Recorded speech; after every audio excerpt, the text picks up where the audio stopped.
Melchizedek, the mysterious figure who appears briefly in the Bible, leaves behind a powerful legacy that continues to intrigue theologians and scholars alike.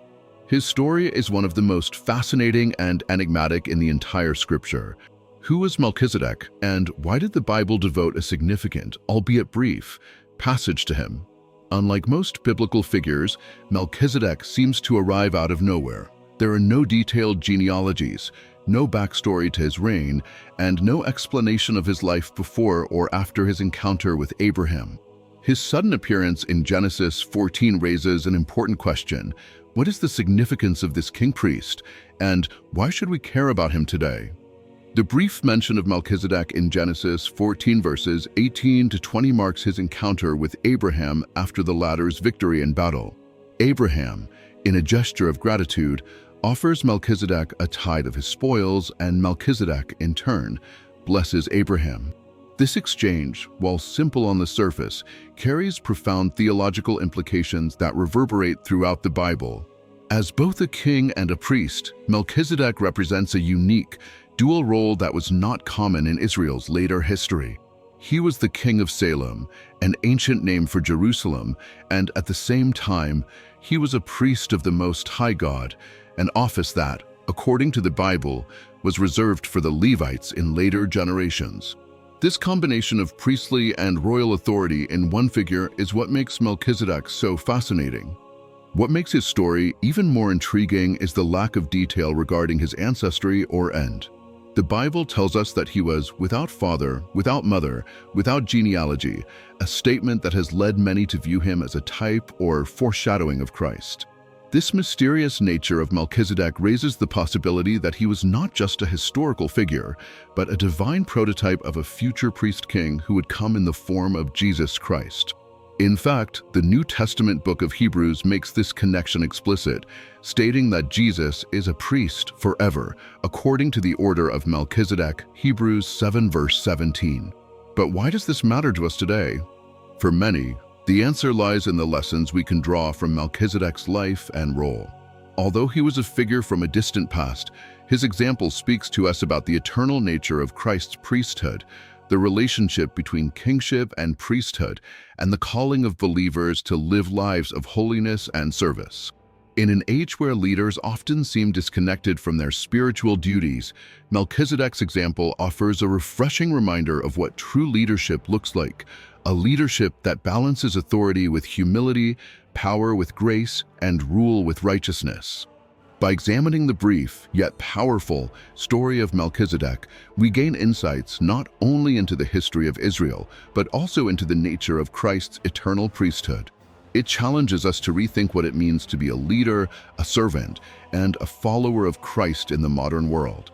Through his encounter with Abraham, Melchizedek serves as a profound symbol of the perfect union between royalty and priesthood, pointing forward to Jesus, who fulfills both roles in the most complete sense.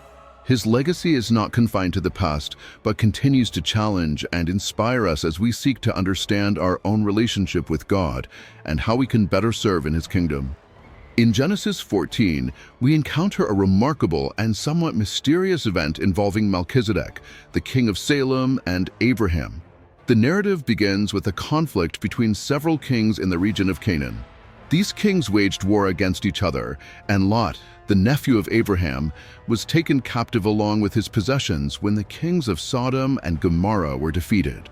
Upon hearing this, Abraham, with 318 of his trained men, pursued the victorious kings and defeated them in battle, rescuing Lot and his goods.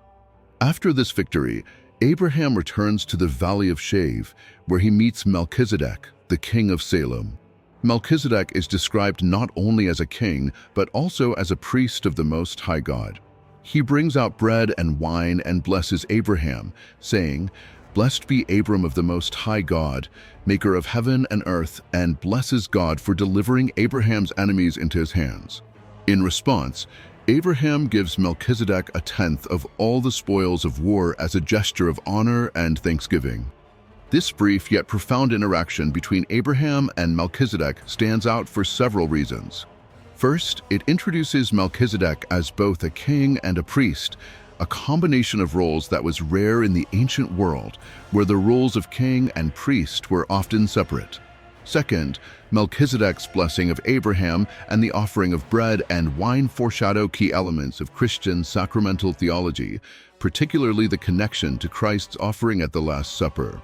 Finally, the fact that Abraham gives a tithe to Melchizedek shows respect for his priestly authority, marking Melchizedek as a figure of great significance in the biblical narrative, even though he appears without a detailed genealogy or lineage. This mysterious encounter between Abraham and Melchizedek has profound theological implications, symbolizing both the superiority of Melchizedek's priesthood and the coming of a greater priesthood through Christ. Melchizedek is one of the most enigmatic and significant figures in the Bible, and his appearance in Genesis 14 offers intriguing insights into biblical theology.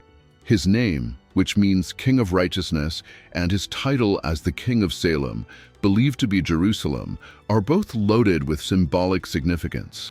What makes Melchizedek so remarkable is not just his royal and priestly status, but the mystery surrounding his origins, his priesthood, and his connection to God's plan for salvation. Unlike other figures in the Bible, Melchizedek has no recorded genealogy, no mention of his father or mother, and no clear timeline for his life.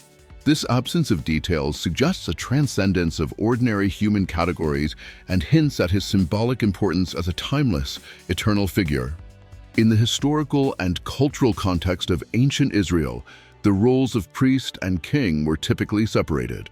Kings, such as those from the line of David, ruled over the political and military affairs of Israel, while priests, particularly those from the tribe of Levi, were tasked with performing religious duties and mediating between God and the people. However, Melchizedek transcends these divisions, being both a king and a priest of the Most High God. This dual role sets him apart from other leaders of his time and foreshadows a future Messiah who would fulfill both priestly and royal functions. In this sense, Melchizedek represents a unique blending of governance and divine worship, which would later be embodied perfectly in Jesus Christ, who is described in the New Testament as both a king and a high priest. One of the key theological implications of Melchizedek's role is his priesthood, which is presented as superior to the Levitical priesthood that would later be established through Moses and the descendants of Levi. In Genesis 14, when Melchizedek blesses Abraham, he acknowledges the divine authority of God Most High and praises him for delivering Abraham's enemies into his hands. This act of blessing highlights Melchizedek's role as an intermediary between God and man, even before the formal establishment of the Levitical priesthood. Abraham, in response, gives Melchizedek a tithe of the spoils of war, an act that signifies both respect and recognition of Melchizedek's superior spiritual authority. Melchizedek's priesthood is presented as eternal and unchanging, in stark contrast to the temporary nature of the Levitical priesthood, which was based on genealogical succession and was subject to death. This eternal quality is emphasized in the New Testament, particularly in the book of Hebrews, where Jesus is described as a high priest in the order of Melchizedek. Hebrews 7 verse 3 refers to Melchizedek as without father, without mother, without genealogy, having neither beginning of days nor end of life, suggesting that his priesthood is not bound by the limitations of time, death, or human ancestry. This timeless priesthood is a powerful foreshadowing of Christ's eternal priesthood, which, unlike the Levitical system, does not require succession because Christ's sacrifice was once for all. Additionally, Melchizedek's offering of bread and wine to Abraham is rich in theological symbolism. The bread and wine are often interpreted as symbols of sustenance, communion, and blessing.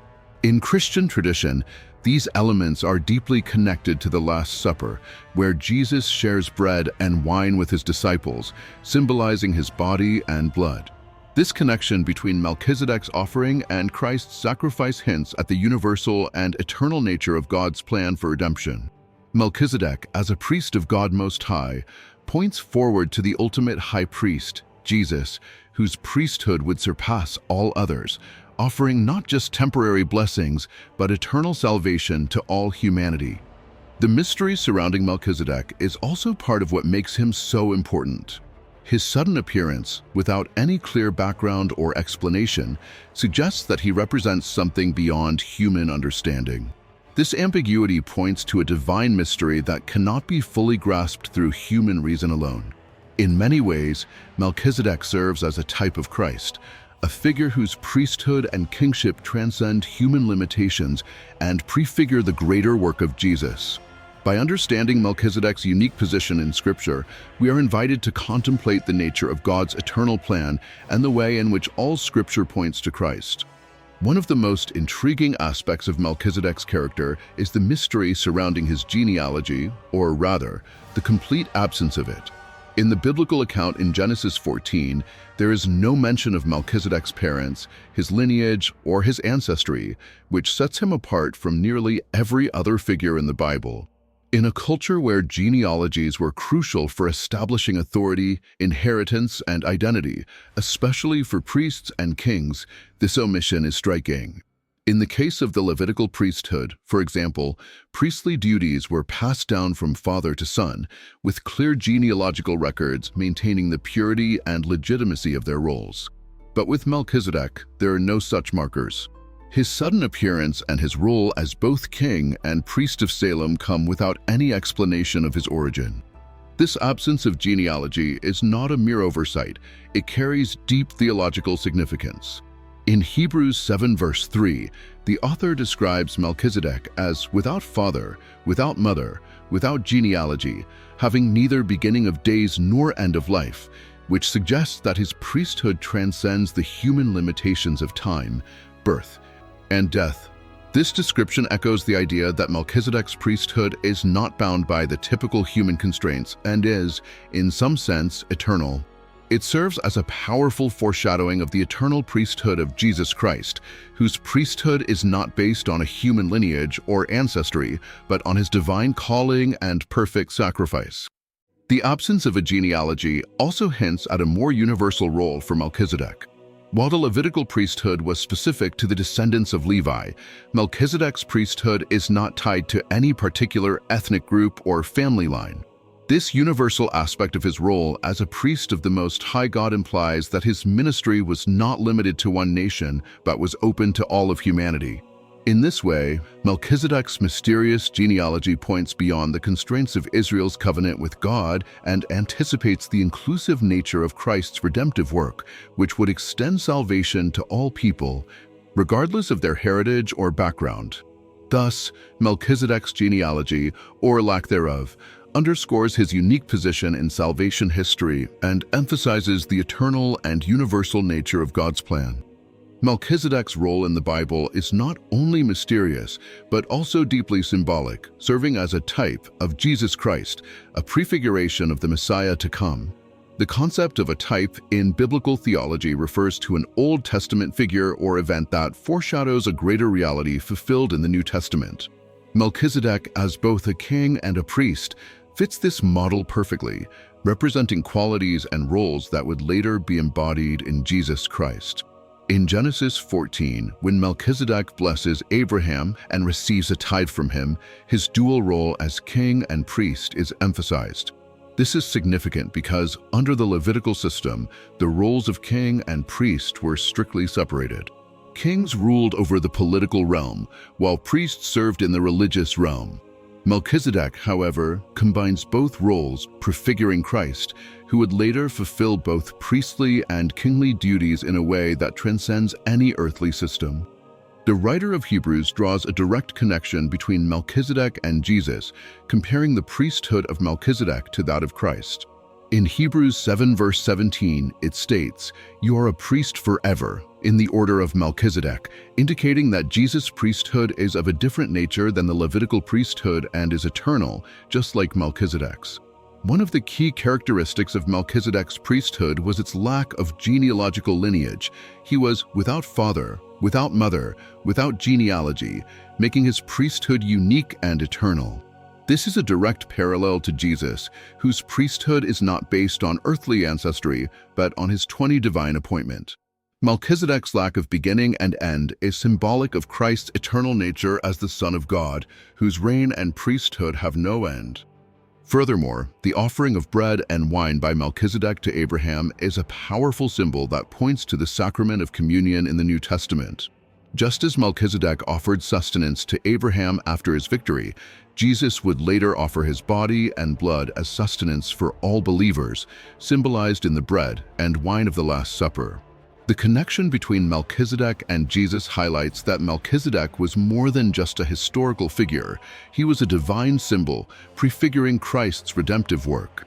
In this way, Melchizedek serves as a type of Jesus, a model that points to the greater reality of Christ's eternal priesthood and his saving work for all humanity.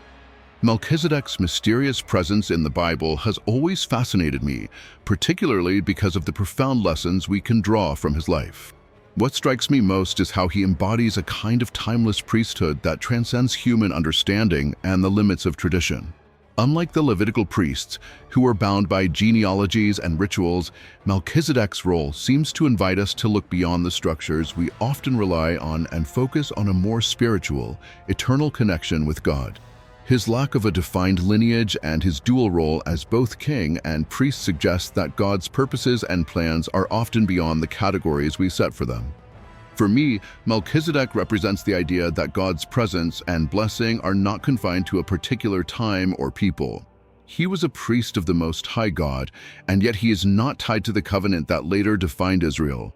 In this way, his priesthood anticipates the coming of Jesus, who, like Melchizedek, offers a universal and eternal priesthood, one that is available to all people, regardless of background or heritage. This also speaks to a larger spiritual truth, the concept of faith that is not based on our own accomplishments or lineage, but on God's grace and calling. Just as Melchizedek's blessing of Abraham was not about his family background, but his position before God, our relationship with God is rooted in his grace, not our own merit. In a world that often emphasizes human achievement and ancestry, Melchizedek's story invites us to reflect on the sufficiency of God's grace and the eternal nature of his kingdom. Melchizedek's story is one that invites us to ponder the deeper mysteries of God's eternal plan. His appearance in Genesis, brief yet significant, provides profound insights into the nature of priesthood, blessing, and divine authority.